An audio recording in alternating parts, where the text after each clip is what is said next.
Hi all of you, I am Pankaj and welcome to our channel all Guruji. आज की हमारी video है geography की। Chapter number is human settlement और book है आपकी इंडियन पीपल एंड इकोनॉमिक। और गाइस वीडियो नंबर है ये फर्स्ट, सो जब भी वीडियो नंबर सेकंड आएगी आपको पता चल जाएगा। So let start the video without wasting any time. हाँ गाइस, एक इंपॉर्टेंट चीज और, अगर आप इस चैनल पर नए हो तो प्लीज चैनल को सब्सक्राइब कर दो। इससे फायदा ये होगा जब भी मैं फ्यूचर में वीडियो अपलोड करूंगा आपको इजिली मिल जाएगी। So guys let start the video without wasting any time. So first topic है हमारा, वो है इंट्रोडक्शन। क्योंकि चैप्टर का नाम है ह्यूमन सेटलमेंट, तो उसे हम स्टार्ट करेंगे इंट्रोडक्शन के साथ। तो फर्स्ट पॉइंट है इंट्रोडक्शन का, सब पॉइंट जो है वो है 3 basic needs are food, shelter और clothing for human settlement. Human settlement के लिए जो सबसे बेसिक नीड है हमारी, 3 बेसिक नीड, वो है आपकी फूड। पता है आपको, फूड, शेल्टर और क्लोथिंग। बिन खाने के नहीं रह सकते आप, बिन मकान के नहीं रह सकते। मकान मतलब कुछ ना कुछ जो छत होती है हमारे सर के ऊपर होनी चाहिए। क्लोथिंग बहुत इंपॉर्टेंट है, कपड़े चाहिए, चाहे वो गंदे हो, पुराने हो, कैसे भी हो। आपने देखा हो गरीब भी है लेकिन कपड़े पहनता ही है। तो ये जो 3 है वो बेसिक नीड होती है ह्यूमन सेटलमेंट के लिए। ठीक है गाइस, नेक्स्ट पॉइंट देखो, second, example of man environment relationship. यानी कि मैन इन्वायरमेंट रिलेशनशिप को आप काफी अच्छा एग्जाम्पल मान सकते हो ह्यूमन सेटलमेंट के लिए। कैसे? अब देखो, सिंपल सी बात है कि जो मैन है वो किस पे डिपेंडेड है। हमारे जो हम सारे मैन ह्यूमन बींग्स है वो डिपेंडेड है नेचर पे, कि नेचर की रिसोर्सेज को यूज करके हम अपनी लाइफ को और इजी बनाते हैं और एनहेंस करते हैं हमारी लाइफ को। ठीक है, सिंपल सा मतलब है कि मान लो, अगर एग्जाम्पल देखते हैं कि हम कार यूज करते हैं, अपनी लग्जरी आइटम है वो, मतलब अपनी सुविधा के लिए कह सकते हैं, अपने आराम के लिए कार यूज करते हैं। तो कार के जो रिसोर्सेज हैं कौन कौन से, एल्युमिनियम है, आयरन है, प्लास्टिक यूज हुए हैं उसमें। तो ये सारे रिसोर्सेज हमें मिले कहाँ से? एक्चुअली हमने उस रिसोर्स को तो यूज करा है। तो रिसोर्सेज हमें किसने दिया? नेचर ने। तो नेचर की मदद से हम किस तरीके से अपनी लाइफ को और अच्छा बनाते हैं। तो मैन इन्वायरमेंट रिलेशनशिप आपने चैप्टर में पढ़ा था पहले कि किस तरीके से मैन नेचर की सब हेल्प लेके अपनी लाइफ इजी करता है, और कहीं ना कहीं उसे पता है कि नेचर की मदद से हम कुछ कर सकते हैं। तो नेचर को भी वो कहीं ना कहीं सिक्योर रखता है। उसे पता है कि नेचर को भी हमें बचा के रखना है। तो जिस तरीके से आप देखते हो न्यूज़पेपर में भी रोज आते हैं कि दिल्ली में या कहीं भी पॉल्यूशन को इंक्रीज होने से बचाने के लिए बहुत सारी स्कीम्स आ रही हैं कि बैटरी वाली गाड़ी चलेंगी फ्यूचर्स में, और सीएनजी यूज होते हैं हमारी गाड़ियों में। तो ये सारी चीज क्या है, हमें पता है कि नेचर को अगर हम नहीं बचाएंगे तो नेचर और हमारा जो रिलेशनशिप है मैन इन्वायरमेंट रिलेशनशिप का, वो खराब हो जाएगा, और उसकी वजह से फिर बहुत सारी आगे प्रॉब्लम आने वाली है। तो इसलिए हम जो मैन इन्वायरमेंट रिलेशनशिप है उसे काफी अच्छा एक एग्जाम्पल मानते हैं। Third point is definition. अब जैसे कि चैप्टर का नाम है ह्यूमन सेटलमेंट, तो हमें पता होनी चाहिए कि इसकी डेफिनेशन एग्जैक्टली है क्या। ये पेपर में कभी कभी 1 मार्क्स से 2 मार्क्स कभी आ जाता है। तो डेफिनेशन देखते हैं। A human settlement is defined as a place inhabited more or less permanently.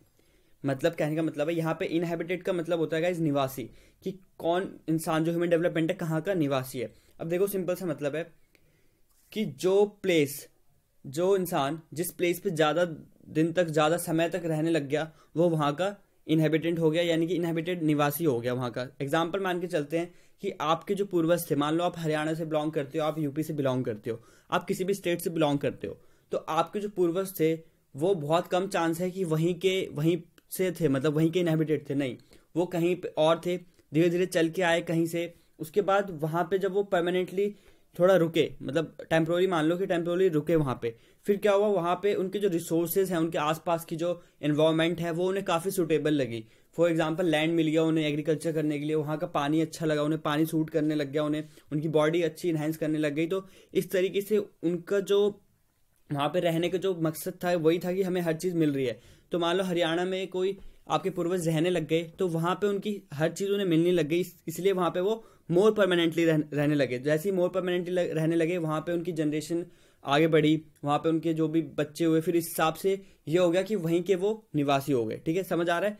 बहुत ईजी डेफिनेशन है, यही डेफिनेशन आपको एग्जाम में लिखनी है। Human settlement is defined as a place inhabited more or less permanently. Second topic देखते हैं, rural and urban settlement.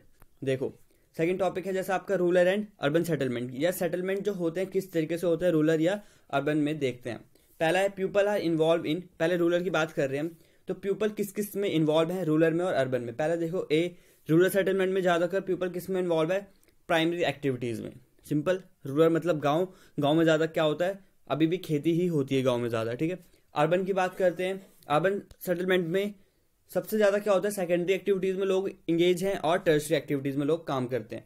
तो जो एग्रीकल्चर है यहाँ पे बहुत ही कम होती है। आगे बताऊंगा कि कितनी परसेंटेज में है, वो आगे देखोगे आप।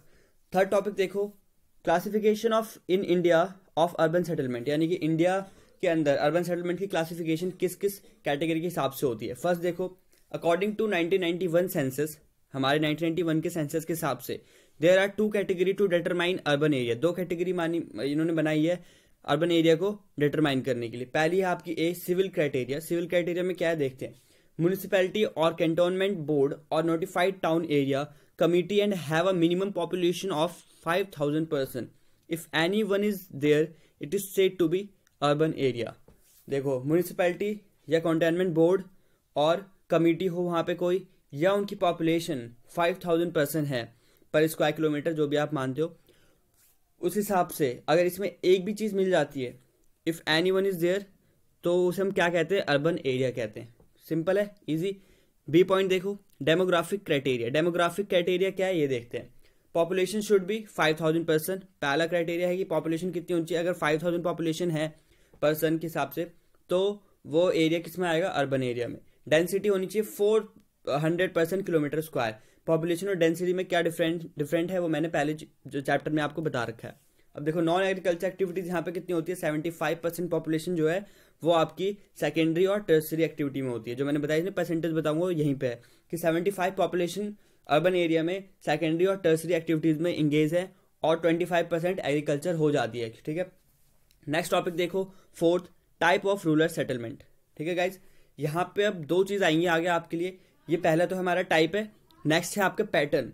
तो टाइप और पैटर्न में प्लीज कंफ्यूज मत होना। पैटर्न अलग चीज है, टाइप अलग चीज है। इसे यहीं पे समझ लो कि टाइप अभी बता रहा हूँ, पैटर्न बाद में बताऊंगा, पर दोनों बहुत अलग चीज है। क्वेश्चन में अगर आपसे पूछ जाए बोर्ड के एग्जाम में कि what are the type of rural settlement, तो पैटर्न मत लिख देना भाई मेरे, पैटर्न बहुत अलग चीज है और टाइप अलग चीज है। ठीक है, टाइप देखते हैं पहले। 4 टॉपिक है जो हमारा, इसमें फर्स्ट पॉइंट देखो, कॉम्पैक्ट और न्यूक्लियर सेटलमेंट।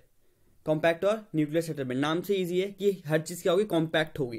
तो यहाँ पे आप डायग्राम में देख सकते हो जो घर हैं वो कैसे बन रखे हैं, कॉम्पैक्ट है, आपस में चिपके हुए हैं, ज्यादा एरिया कवर नहीं कर रहे, आपस में ही है, घर आसपास में ही है। ठीक है, क्यों, उसके क्या रीजन है देखते हैं और क्या है। फर्स्ट पॉइंट जो है simple, house are build very close to each other. देख सकते हो आप, डायग्राम आपको ऐसे बनाना पड़ेगा। उसके बाद बी रीजन जो है, रीजन देखते हैं क्या है, फर्टाइल प्लेन लैंड, क्योंकि जो लैंड है वो फर्टाइल एक ही जगह पे होती है, तो वहीं पे लोग ट्राई करते हैं कि हमारे घर आसपास बने, इस वजह से घर काफी कॉम्पैक्ट बनते हैं। उसके बाद सेफ्टी बहुत बड़ा रीजन है, क्योंकि कह सकते हैं सेफ्टी, तो जंगल है आसपास, तो वहाँ पे जानवरों से भी डर रहता है, और जो भी आपके डाकू वाकू आ जाते हैं वो सेफ्टी मान लो बस। आपकी सेफ्टी की वजह से क्या होता है, घर काफी कॉम्पैक्ट बने होते हैं, आपस में चिपके हुए बनते हैं। नेक्स्ट है आपका डिस्पर्स सेटलमेंट। डिस्पर्स सेटलमेंट मतलब अलग अलग, डायग्राम में देख सकते हो जो घर है थोड़े अलग अलग बने, अलग अलग रीजन पे बने। ठीक है, तो उसका क्या क्या रीजन होते हैं वो देखते हैं। पहला है आपका house are separate for a part. House काफी अलग अलग होते हैं, काफी नहीं मतलब अलग अलग बने होते हैं, चिपके नहीं होते। बी रीजन है तो आपकी टोपोग्राफी, सिंपल है, मतलब हिल्स एरिया होते हैं वहाँ पे, तो जो पहाड़ी एरिया होते हैं, जो पहाड़ के लोग हैं उन्हें पता है, जो उत्तराखंड से बिलोंग करते हैं, यानी कि जो पहाड़ी हैं उन्हें पता है कि किस तरीके से सेटलमेंट की बात कर रहा हूँ मैं। तो नेक्स्ट देखो, see, a culture feature bind the settlement together, that feature में be a place of worship और अ मार्केट। यहाँ पे कहने का मतलब कंफ्यूज मत होना, सी और डी में ये बोला गया कि सी जो है, सी पार्ट की बात कर रहा हूँ अभी, अ culture feature bind the settlement together that feature में बी, कि जो हमारे जो कल्चर फ्यूचर की वजह से वहाँ की जो सेटलमेंट है, जहाँ लोग रहते हैं जिस सेटलमेंट के हिसाब से, वो आपस में जुड़े हुए हैं। किसकी वजह से, वर्शिप प्लेस कह लो या मार्केट कह लो। मान लो एक टेम्पल है, तो उस टेम्पल में बहुत सारे लोग आते हैं, तो वहाँ पे उनके मतलब एक तरह से गैदर होके बातें कर लेते हैं, यानी सोशल वो हो जाती है गैदरिंग, सोशल गैदरिंग हो जाती है, जिसकी वजह से वो आपस में जुड़े हुए हैं। और मार्केट प्लेसेस, क्योंकि एक मार्केट प्लेसेस सिर्फ मान लो कि एक स्पेसिफिक एरिया में ही हो सकता है, स्पेसिफिक एरिया में होगा, तो वहाँ से सारे लोग आते हैं, अपने जो वहाँ पे हिल्स हैं उनके जो पहाड़ है वहाँ से आके मिल लेते हैं, तो एक तरह से सोशल ग्रुप बना रहता है उनका, और टुगेदर आपस में जुड़े रहते हैं। तो वही बात हुई है यहाँ पे। ठीक है, सो गाइस नेक्स्ट टॉपिक है fifth, factor affecting rural settlement. अब देख लेते हैं ऐसे कौन कौन से फैक्टर हैं जो इफेक्ट करते हैं रूरल सेटलमेंट को। फर्स्ट है आपका वाटर सप्लाई, सेकंड है लैंड, थर्ड है अपलैंड, फोर्थ है बिल्डिंग मटेरियल्स, फिफ्थ है डिफेंस, सिक्स्थ है प्लान सेटलमेंट। तो अब सबको थोड़ा ब्रीफली देखते हैं। फर्स्ट है वाटर सप्लाई, तो किस तरीके से वाटर सप्लाई इफेक्ट करती है। तो नॉर्मली देखो, जो रूरल सेटलमेंट है वो कहाँ पे होते हैं, नियर बाय वाटर बॉडीज, जहाँ पे वाटर बॉडीज मिल जाएंगी। फॉर एग्जाम्पल आपके रिवर, लेक्स या स्प्रिंग्स, जहाँ पे वाटर सप्लाई होगा वहीं पे लोग सेटल होने स्टार्ट कर देते हैं। क्यों वहाँ पे सेटल होते हैं, उसके कुछ रीजंस हैं, वो रीजंस देख लेते हैं। सबसे पहले तो उन्हें ड्रिंकिंग वाटर मिल जाता है, कुकिंग वाटर मिल जाती है, उसके बाद उन्हें वॉशिंग के लिए, कपड़े धोने के लिए, नहाने के लिए पानी मिल जाता है, ठीक है।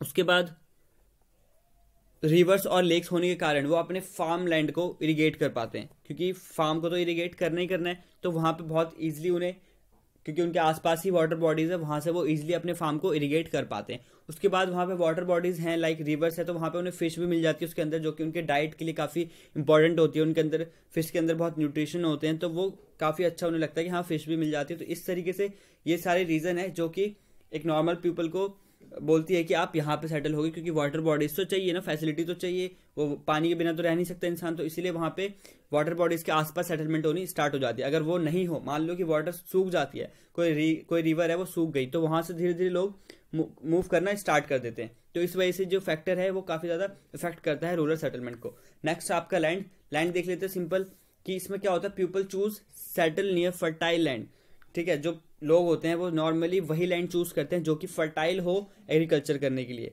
बस इसमें ये रीज़न बहुत है, क्योंकि लैंड में क्या है, लैंड सिंपल वही चूज करते हैं जो जाके फर्टाइल, जो फर्टाइल हो और वहाँ पे लोग एग्रीकल्चर कर सके, क्योंकि एग्रीकल्चर एक बहुत बड़ा पार्ट होता है रूरल सेटलमेंट, तो बिना एग्रीकल्चर के बहुत कम ही लोग वहाँ सर्वाइव कर सकते हैं। तो सिंपली वही लोग चूज करते हैं जहाँ पे लैंड अच्छी फर्टिलिटी हो वहाँ पे, तो वहाँ पे लोग चले जाते हैं। नेक्स्ट है आपका अपलैंड कुछ नहीं होता, अपलैंड का मतलब है ऊंची जमीन। तो जो जमीन नॉर्मल लैंड से थोड़ी ऊपर हो, अपलैंड हो, वहाँ पे लोग सेटल होते हैं। क्यों होते हैं, क्या रीज़न है उसके बताता हूँ। सबसे पहला रीज़न है और सबसे मोस्ट इंपॉर्टेंट रीज़न है कि वो नेचुरल डिजास्टर से बचना चाहते हैं। सिंपल सी बात है, अगर कोई फ्लड आता है तो फ्लड ऊपर थोड़ा कम, जो ऊपर वाली लैंड है वो उसमें जाएगा, बट बहुत कम जाएगा और बहुत कम नुकसान होता है। तो उस वजह से वहाँ से बचने के लिए, नेचुरल डिजास्टर से बचने के लिए लोग क्या करते हैं, थोड़ा अपलैंड में अपने सेटलमेंट करना स्टार्ट कर देते हैं, सिंपल सी बात। और आपकी थोड़े बहुत जानवर होते हैं, वाइल्ड एनिमल्स, उनसे बचने के लिए भी, क्योंकि वो ज़्यादा ऊपर नहीं चढ़ सकते वाइल्ड एनिमल, तो इस हिसाब से वो अपलैंड पे सेटलमेंट स्टार्ट कर देते हैं। समझ आया। फोर्थ है आपका बिल्डिंग मटेरियल्स। नाम से क्लियर है कि जहाँ पे घर बनाने के लिए आपको बिल्डिंग्स मटेरियल मिल जाते हैं, लाइक ब्रिक्स हो गई, बैम्बूज हो गए, उसके ऊपर फिर जो वो घर के ऊपर घास से डलती हैं वो हो गई। तो ये सारी चीज़ें जहाँ पे मिल जाती हैं इजीली, लोग वहीं पे सेटल करना स्टार्ट कर देते हैं, क्योंकि इतनी बल्कि चीज़ कौन लाएगा, कहाँ ले जाएगा, तो वहीं पे लोग आसपास सेटल हो जाते हैं, ठीक है। फिफ्थ है डिफेंस भी बहुत इंपॉर्टेंट है। डिफेंस में क्या होता है, मान लो कि पॉलिटिकल इनस्टेबिलिटी हो गई, या किसी गांव वाले से, मतलब आपस में जो नेबर्स विलेज हैं उनकी लड़ाई हो गई अलग अलग गांव की, तो उसके कारण लोग क्या करते हैं, आपस में डिफेंस होने के कारण, ताकि डिफेंस कर सके, एक दूसरे को लड़ सके, आपस में बच सके, उसके लिए वहीं पे आपस में सेटल हो जाते हैं वो, ठीक है, सेटलमेंट वहीं कर लेते हैं। उसके बाद है सिक्स प्लान सेटलमेंट थोड़ा सा अलग होता है। यहाँ पे क्या होता है कि कोई जो विलेजेस है वो खुद से चूज नहीं करता कि मेरे को यहाँ पे रहना है। जो गवर्नमेंट है उनके हाथ में एक पावर होती है कि वो बोलते हैं कि चलो ठीक है, आपको हम यहाँ पे शेल्टर की फैसिलिटी दे देंगे, आपको यहाँ पे वाटर फैसिलिटी या जो भी आपकी इंफ्रास्ट्रक्चर की फैसिलिटी है वो सारी आपको मिल जाएंगी। तो धीरे धीरे रोड बनने लग जाते हैं वहाँ पे, तो फिर वहीं पे आसपास लोग सेटल होने लग जाते हैं, क्योंकि सारी इंफ्रास्ट्रक्चर मिल जाती है वहाँ पे उन्हें, वाटर जहाँ पे फैसिलिटी मिलेगी वहीं पे सेटलमेंट स्टार्ट हो जाती है। इस तरीके से हम कहते हैं इसे प्लान सेटलमेंट। आई होप आपको क्लियर हो गया हो। नेक्स्ट टॉपिक है sixth, pattern of rural settlement. यानी कि हमने जो फोर्थ टॉपिक पढ़ा था वो पढ़ा था टाइप ऑफ रूरल सेटलमेंट, अब पढ़ रहे हैं पैटर्न ऑफ रूरल सेटलमेंट। तो गाइस प्लीज यहाँ पे कंफ्यूज मत होना, दोनों चीज काफी अलग है। तो पैटर्न देख लेते हैं। फर्स्ट हमारा लीनियर पैटर्न, नाम से क्लियर है, हमने 9th और 10th में पढ़ा था कि लीनियर लाइन क्या होती है। तो लीनियर वो होती है जो सीधी लाइन जा रही होती है, उसे हम लीनियर लाइन कहते हैं। तो उसी तरीके से यहाँ पे जो लाइन है वो कैसी है, लीनियर पैटर्न है। जो पैटर्न है वो कैसा है, लीनियर, तो सीधा पैटर्न है। यहाँ पे क्या है डेफिनेशन देखते हैं एक बार। In such settlement house are located along a road, railway line, river और कैनल और एड्स ऑफ द वैली। ठीक है, क्या क्या चीज हो सकती है यहाँ पे, या तो जो सीधी ब्लैक लाइन आपको डायग्राम में दिख रही है, ये जो डायग्राम में आपको ब्लैक लाइन दिख रही है वो आपकी रिवर भी हो सकती है, उसके बाद आपकी कैनल भी हो सकती है, रेलवे लाइन भी हो सकती है और एड्स ऑफ द वैली भी हो सकती है। अब होता क्या है, इसके साइड में दोनों साइड लोग बिल्डिंग्स बनाते हैं, अपने घर बनाते हैं और वहां पे फिर सेटलमेंट स्टार्ट हो जाता है। तो इस तरीके के जो सेटलमेंट होते हैं उसे हम कहते हैं linear pattern of settlement, linear pattern के सेटलमेंट इसे हम कहते हैं। ठीक है, जो पैटर्न होते हैं। नेक्स्ट है आपका B, rectangular pattern.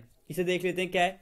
Such patterns of rural settlement are found in plain area और wide inter mountain valley.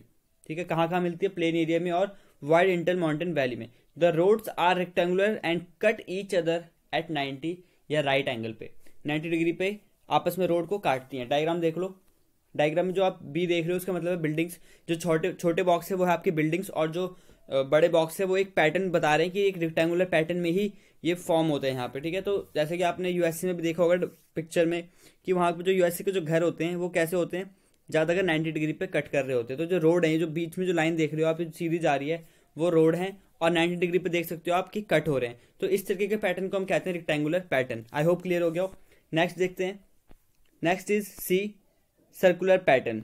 Circular pattern क्या है, पढ़ते हैं। Circular pattern developed around lakes, ठीक है, tanks and sometime the village is planned in such a way that central part remain open and is used for keeping the animal to protect them from wild animal।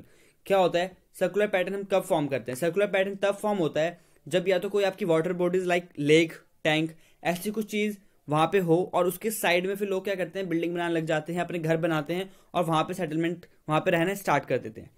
और दूसरा reason ये हो सकता है कि वो चाहते हैं कि इस तरीके से वो प्लान करते हैं कि हम साइड साइड में घर बनाएंगे और बीच में एक फार्म जैसा या कुछ भी वो अपने एनिमल्स को सेव करने के लिए वहां पे एक लैंड छोड़ेंगे जहां पे एनिमल रह सके, ताकि हम अपने डोमेस्टिक एनिमल्स को वाइल्ड एनिमल से वो सेव कर सके। तो इस वजह से सर्कुलर पैटर्न फॉर्म होता है, ठीक है। नेक्स्ट इज, अब इसका डायग्राम देख लो कैसा होता है। ये रहा जो ये डायग्राम है, ये आपकी लेक है जो सर्कल है और उसके साइड्स में क्या है, बिल्डिंग्स हैं। होप क्लियर हो गया। नेक्स्ट पैटर्न जो है वो है star like pattern. Several roads converge star shaped settlement developed by the house built along the road। यहाँ पे क्या होता है, यहाँ पे जो रोड होते हैं, डायग्राम देखो, यहाँ पे जो रोड होते हैं वही स्टार शेप पैटर्न में होते हैं। तो वहां पे क्या करते हैं लोग, जैसे जैसे रोड होता है उस हिसाब से वहां पे साइडों में अपनी घर बनाने लग जाते हैं, साइड में या बिल्डिंग्स अपने क्रिएट करते हैं। तो वहां से फिर वो किस टाइप का पैटर्न बन जाता है, स्टार शेप का पैटर्न बन जाता है। उसमें लोग कुछ नहीं कहते, वो रोड ही ऐसे बने होते हैं जिस वजह से स्टार लाइक्स जो है कन्वर्ज हो जाता है, स्टार पैटर्न कन्वर्ज हो जाता है वहां पे। नेक्स्ट है आपका ई, टी शेप, वाई शेप या क्रॉस शेप जिसे हम कहते हैं, और सर्कुलर फॉर्म सेटलमेंट। पहले हम देखेंगे टी शेप। तो T shape developed eight tri junction of the road, यानी कि जो रोड होता है कैसा होता है, टी शेप का होता है। देख सकते हो आप, एक तो सीधी रोड जा रही है और उसके साइड में, उसके नीचे फिर राइट एंगल पे एक रोड आ रहा है। तो इसको हम कहते हैं टी शेप पैटर्न। बहुत रोड देखे होंगे आपने ऐसे, और वहां पे साइडों में क्या होती है, दुकानें होती हैं आपकी और घर होते हैं। तो उसे हम कहते हैं टी शेप सेटलमेंट या टी शेप पैटर्न। तो नेक्स्ट है वाई शेप सेटलमेंट, इसकी बात कर लेते हैं हम। तो Y shape settlement emerge as the place where two road converge on the third one and house are build along this roads. क्या होता है, अब यहाँ पे देखो जो वाई शेप पैटर्न है किस हिसाब से बनते हैं, एक बार डायग्राम अच्छे से देख लो, उसके बाद फिर डेफिनेशन देखोगे, क्लियर हो जाएगा। डायग्राम दिखा देता हूं आपको पहले, ये रहा गाइस। जो ये आप डायग्राम देख रहे हो ये वाई शेप है। यहाँ पे क्या होता है, दो रोड आ रहे होते हैं आपस में, दो रोड पहले अलग अलग होते हैं, फिर आके आपस में एक ही रोड हो जाता है। वो दिख रहा है आपको, यहाँ से फर्स्ट एक रोड आ रहा है और दूसरी साइड से दूसरा रोड आ रहा है, आते आते फिर आपस में एक ही रोड बन जाता है वो। तो इस तरीके के जो पैटर्न होते हैं, जो वाई शेप पैटर्न हमें दिखता है, तो उसे हम कहते हैं वाई शेप पैटर्न। इसमें होता क्या है, रोड ही ऐसे होते हैं, तो वहां पे रोड की वजह से वहां पे फिर लोग अपने वहां पे शॉप्स खोलते हैं, बिल्डिंग्स बनाते हैं रहने के लिए या जो भी है। तो उस हिसाब से फिर वहां पे क्या हो जाता है, वाई शेप का पैटर्न बन जाता है और वाई शेप सेटलमेंट हो जाती है वहां पे। आई होप क्लियर हो गया हो। नेक्स्ट है आपका, नेक्स्ट देखते हैं, और डेफिनेशन आपने देख ही ली इसकी। नेक्स्ट है आपका डबल विलेज। तो डबल विलेज क्या होता है, एक बार वो देख लेते हैं। These settlement extend on both side of river where there is a bridge or a ferry। ये सेटलमेंट कहाँ पे होते हैं, both side of the river. एक रिवर होती है, जब डायग्राम दिखाऊंगा बिल्कुल क्लियर हो जाएगा, पहले समझ लो। एक रिवर है, मान लो सिर्फ रिवर, उसके उस साइड एक विलेज है और इस साइड एक विलेज है। तो ये दो विलेज होते हैं इस तरीके से, ठीक है, दो विलेज होते हैं और बीच में जो उनके होता है उनको लिंक करने के लिए एक ब्रिज होती है, ताकि वो वहां के लोग यहाँ आ सके और यहाँ से लोग वहां जा सके। तो बीच में एक रिवर के एक ब्रिज होती है। तो इस तरीके के हम क्या कहते हैं, डबल विलेज, कि एक रिवर के साइड में दूसरी विलेज, एक रिवर के साइड में एक विलेज है और दूसरी साइड में दूसरी विलेज है। तो कितने विलेज हो गए, डबल विलेज। तो इसका नाम ही होता है डबल विलेज पैटर्न। तो इसमें डायग्राम देखो, क्लियर हो जाएगा बिल्कुल। यहाँ पे आप डायग्राम देख सकते हो, ये जो रिवर है और ब्रिज है ये, और ये जो साइड में बॉक्सेस हैं वो आपकी बिल्डिंग्स हैं या आपके घर हैं, जो कि दो विलेज है। ये पहला विलेज है और ये नेक्स्ट विलेज है। तो इसे हम कहते हैं डबल विलेज पैटर्न। ठीक है, क्लियर हो गया गाइज, आई होप क्लियर हो गया हो। So this is end of the video first, we will continue in next video. I hope guys आपको वीडियो अच्छी लगी हो। अगर वीडियो अच्छी लगी हो तो प्लीज कमेंट करके बताना। कुछ भी अगर इसमें प्रॉब्लम हो, कुछ भी डाउट्स हो इस चैप्टर में, तो प्लीज कमेंट करो। I am here for helping you. So till guys, have a nice day.